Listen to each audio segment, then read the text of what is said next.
et qui va nous parler de l'inauguration du nouveau siège de l'université Senghor Bourg Al Arab par le président Abdel Fattah el-Sisi et le président français Emmanuel Macron. Bonsoir Nihal. Bonsoir. Alors, quelle portée stratégique et symbolique revêt l'inauguration du nouveau siège de l'université Senghor en Égypte, notamment dans le cadre du rayonnement de la francophonie et du renforcement du partenariat égypto-français en Afrique? Alors, cette inauguration ne peut absolument pas être réduite à un simple événement académique ou universitaire. Bien au contraire. En effet, nous sommes face à un acte hautement stratégique qui s'inscrit dans une logique de projection d'influence et de consolidation du pouvoir d'influence à la fois égyptien et français sur le continent africain. D'abord, il faut rappeler que l'université Senghor représente depuis sa création l'un des piliers majeurs de la francophonie institutionnelle en Afrique. Et elle ne se limite pas à la formation académique classique, mais joue un rôle fondamental dans la production d'élites africaines capables de porter des politiques publiques modernes dans les divers domaines de la gouvernance, du développement durable, de la gestion des institutions et ainsi de la coopération internationale. Donc, installer et inaugurer son nouveau siège en Égypte traduit une reconnaissance claire du rôle central du Caire comme hub régional de savoir et de formation. Ensuite, il y a une dimension symbolique extrêmement forte liée à la présence conjointe du président Abdel Fattah el-Sisi et du président français Emmanuel Macron. Cette présence n'est pas protocolaire uniquement, elle est profondément politique. Elle envoie un message clair que les relations égypto-françaises sont entrées dans une phase de maturité stratégique où la coopération ne se limite pas au secteur classique, mais s'étend désormais à la production du savoir, à la diplomatie culturelle et à l'influence intellectuelle. Oui, exactement. Alors, il faut aussi comprendre que pour la France, la francophonie n'est pas seulement un espace linguistique, mais un outil d'influence globale. Et pour l'Égypte, accueillir une institution de ce niveau renforce donc son positionnement comme passerelle entre l'Afrique, le monde arabe et l'Europe. Donc en réalité, cette inauguration consacre une vision partagée, celle d'un partenariat qui ne se contente pas de gérer le présent, mais qui cherche à structurer l'avenir intellectuel et politique du continent africain. Nihal, aussi, dans ce contexte international marqué par des crises sécuritaires et économiques, quels sont aujourd'hui les principaux axes de coopération entre l'Égypte et la France, notamment sur les plans politiques, militaires et économiques? En effet, il est clair aujourd'hui que la relation entre l'Égypte et la France s'inscrit dans une dynamique de partenariat stratégique global qui s'est considérablement approfondie ces dernières années face à un environnement international marqué par l'instabilité. Alors, sur le plan politique et diplomatique, on observe une convergence importante des divisions entre le Caire et Paris sur plusieurs dossiers régionaux majeurs. Que ce soit la situation à Gaza, la crise libyenne, les enjeux de sécurité en Méditerranée orientale ou encore la lutte contre les réseaux terroristes transnationaux. Les deux pays adoptent souvent des positions complémentaires et coordonnées. Cette convergence renforce leur capacité d'influence dans les enceintes internationales. Sur le plan sécuritaire et militaire, la coopération est particulièrement structurante. En effet, les relations de défense entre les deux pays reposent sur une confiance stratégique consolidée par des années de coopération opérationnelle, de formation conjointe et d'acquisition d'équipements militaires. Cette dimension fait de l'Égypte alors un partenaire central pour la France dans la région du Moyen-Orient et de l'Afrique du Nord. Ensuite, sur le plan économique, la coopération est devenue beaucoup plus diversifiée et intégrée. Les entreprises françaises sont fortement présentes en Égypte dans des secteurs stratégiques comme les transports, notamment ferroviaires et urbains, l'énergie, les infrastructures. ainsi que les projets liés à la transition écologique et au développement durable.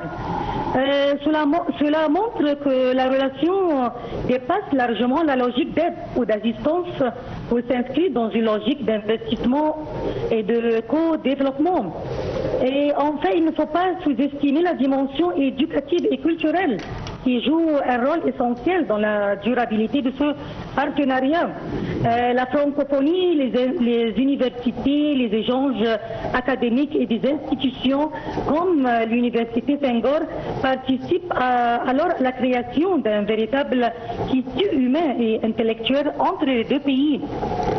Alors, Nehel, aussi, une autre question importante, comme l'Égypte est représentée comme un leader africain, un leader historique de l'Afrique, avec son soutien historique des pays africains, et comment la France regarde à l'Égypte, observe l'Égypte comme un pays clé pour arriver en Afrique pour la coopération avec les pays africains?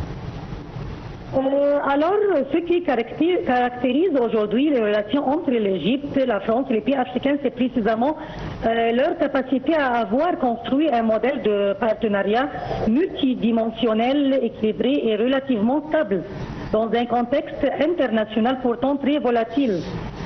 D'abord, il y a une base politique solide fondée sur une compréhension commune des défis régionaux et internationaux.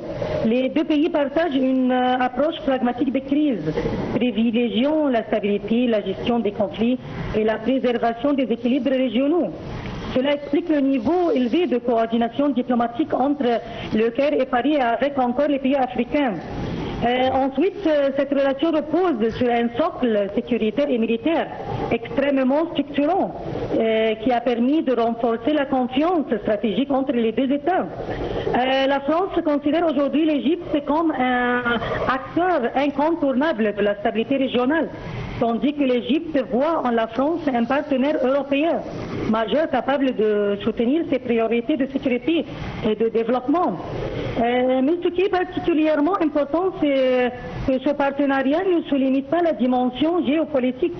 Il intègre également une profondeur culturelle et civilisationnelle. C'est là que la diplomatie culturelle, la francophonie, les échanges universitaires et les institutions comme l'Université Senghor jouent un rôle déterminant.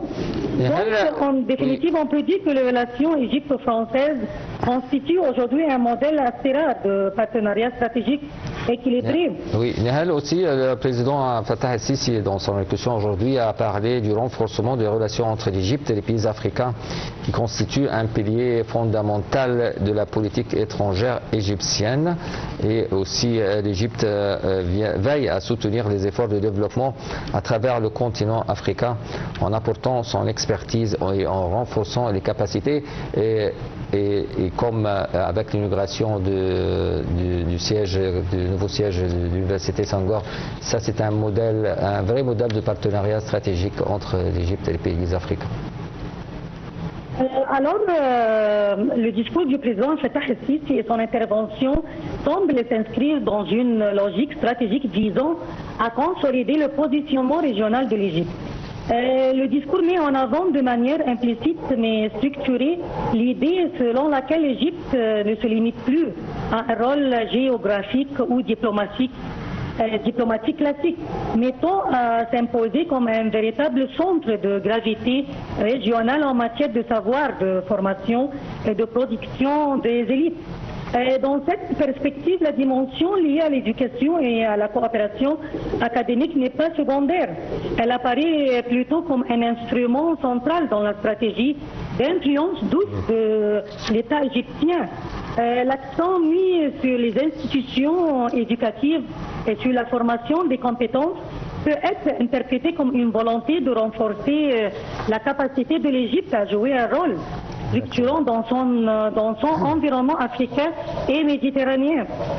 Par ailleurs, le discours du président Fattah el-Sisi semble également porter un message de stabilité et de continuité institutionnelle. Il renforce l'image d'un État capable d'accueillir et de soutenir les institutions internationales de haut niveau, tout en assurant un environnement propice à la coopération académique et intellectuelle.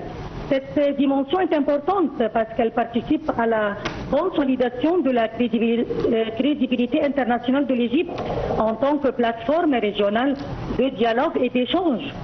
Exactement. Nehel Chafaï, vous êtes chercheuse en sciences politiques. Merci d'être avec nous et merci bien. Mesdames et messieurs, c'était aujourd'hui une couverture spéciale de l'inauguration